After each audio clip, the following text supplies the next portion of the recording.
வணக்கம். பரபரப்பு மீடியா செய்திகளுக்காக நான் நிரோஷன். அசாத் ஆட்சியின் ஆச்சரியமான சரிவு மத்திய கிழக்கில் ரஷ்யாவின் செல்வாக்கை சிதைக்கும் அச்சுறுத்தலாக மாறியுள்ளது. சிரியாவின் புதிய தலைமையுடன் உடன்பாடு செய்து கொண்டு சிரியாவில் உள்ள அதன் முக்கிய இராணுவ தளங்களின் எதிர்காலத்தை பாதுகாக்க மாஸ்கோ முயல்கிறது. சிரியாவில் இராணுவ தளங்கள் இருப்பது ரஷ்யாவுக்கு அவசியமானது. சிரியாவில் மாஸ்கோவின் இராணுவ தலையீடு 2011ஆம் ஆண்டில் தொடங்கியது. சிரியா தழுவிய அசாத் அரசுக்கு எதிரான போராட்டங்களுக்கு பின்னர் நாட்டின் பெரும்பகுதியை மீட்டெடுக்க மாஸ்கோவின் இராணுவ தலையீட்டை கூறினார் சிரிய ஜனாதிபதி அசாத்.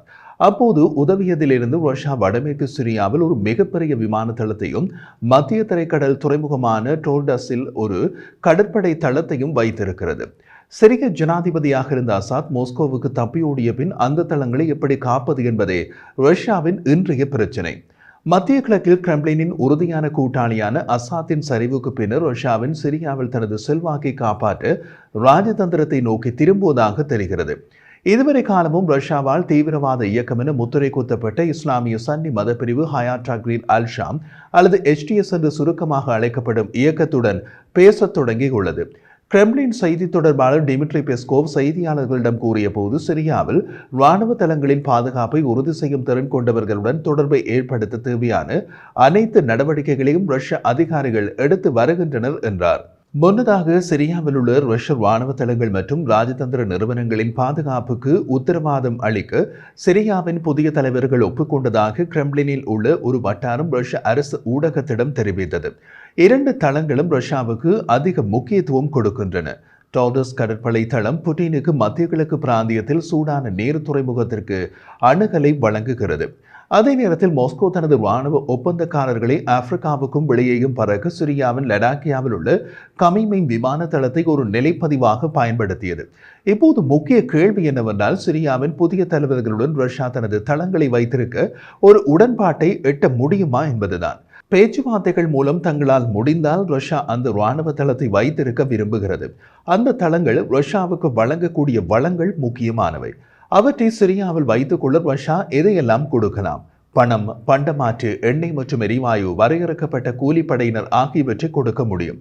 சிறிய புதிய ஆட்சியாளர்கள் இவை ஏதாவது மகிழ்விக்குமா என்பதுதான் முக்கியம். காரணம், இதுவரை காலமும் ரஷ்ய விமானப்படையின் விமானங்களின் பிரதான இலக்குகளான ஹயாட் டக்ரீர் அல் ஷாம் அல்லது HTS இயக்கம் இருந்துள்ளது. அந்த சன்னி பிரிவு இயக்கம் அதை சுலபத்தில் மறக்காது. நேற்றைய நிலவரப்படி ரஷ்யாவின் பெரும்பாலான இராணுவ சொத்துக்கள் 2 தளங்களிலும் உள்ளன. அவற்றின் வெளியேற்றம் நடந்தால் அது வெளிப்படையாக இருக்கும். அப்படி எதுவும் நடக்கவில்லை. ஆனால் அது ரஷ்யாவுக்கு சிரியாவில் ஆபத்தில்லை என்பதை அடித்து கூறவில்லை. இதன் பின்னணியில் ரஷ்ய அதிகாரிகள் அசாத்தை வீழ்த்திய இயக்கத்தின் தலைவர்களை கவர ஒரு பரப்புரை தாக்குதலை மேற்கொண்டதாக தெரிகிறது. கடந்த 24 மணி நேரத்தில் மாஸ்கோவும் அதன் அரசு கட்டுப்பாட்டில் உள்ள ஊடகங்களும் குறிப்பிடத்தக்க விதத்தில் இஸ்லாமிய இயக்கமான HTS இயக்கம் பற்றிய தங்கள் சொல்லாட்சியை மென்மையாக்கியுள்ளன. இஸ்லாமிய இயக்கமான HTS இயக்கம் அசாத்திற்கு எதிரான அதிர்ச்சியூட்டும் கிளர்ச்சிக்கு வழிவகுத்தது மற்றும் உலகின் பெரும்பகுதியை ஆச்சரியத்தில் ஆழ்த்தியது என்பதை விட சிரியாவில் ரஷ்ய விமான தாக்குதல்களால் மிக கடுமையாக பாதிக்கப்பட்ட இயக்கம். RIA நோவோஸ்டி மற்றும் டாஸ் ஆகிய 2 முன்னணி ரஷ்ய செய்தி நிறுவனங்களும் இதுவரை காலமும் HTS-ஐ பயங்கரவாதிகள் என்று குறிப்பிடுவதை கைவிட்டு ஆயுதமேந்திய இயக்கம் என்று வர்ணிக்கும் நிலைக்கு மாறியுள்ளன. மாறாக சில நாட்களுக்கு முன்னர் தூகாவில் ஒரு செய்தியாளர் சந்திப்பின் போது வெளிப்படையாக கோபமடைந்த ரஷ்ய வெளியுறவு அமைச்சர் செர்கி லவ்ரோவ் சிரியாவின் நிலத்தை HTS கைப்பற்ற அனுமதிக்க கூடாது. HTS ஒரு மேற்கத்திய ஆதரவு தீவிரவாத அமைப்பு என்று தெரிவித்தார். இன்று அவரிடம் கருத்து கேட்டால் HTS மக்கள் உரிமைக்காக போராடும் போராளி அமைப்பு என்று சொன்னாலும் ஆச்சரியப்படுவதற்கு இல்லை. டமாஸ்கஸில் புதிய தலைமைத்துவத்துடன் ஈடுபட ரஷ்யாவின் ஆர்வத்தின் மற்றொரு அடையாளமாக மாஸ்கோவில் உள்ள சிரிய தூதரகம் கடந்த திங்கட்கிழமை காலை சிரிய ஜனாதிபதி அசாத்தின் 3 நட்சத்திர கொடியை உயர்த்தியது. நிலைப்பாட்டை மாற்றிக்கொண்டு மாஸ்கோவின் சிரிய தூதர் ரஷ்ய அரசு தொலைக்காட்சிக்கு அளித்த பேட்டியில் அசாத் மீது கடுமையான விமர்சனம் செய்தார். ரஷ்யா அரச குடும்பத்தை தமது நாட்டில் அடைக்கலம் கொடுத்தாலும் சிரியாவில் அசாத்தின் எதிரணிக்கும் ஆதரவு கொடுக்க தயாராக உள்ளது.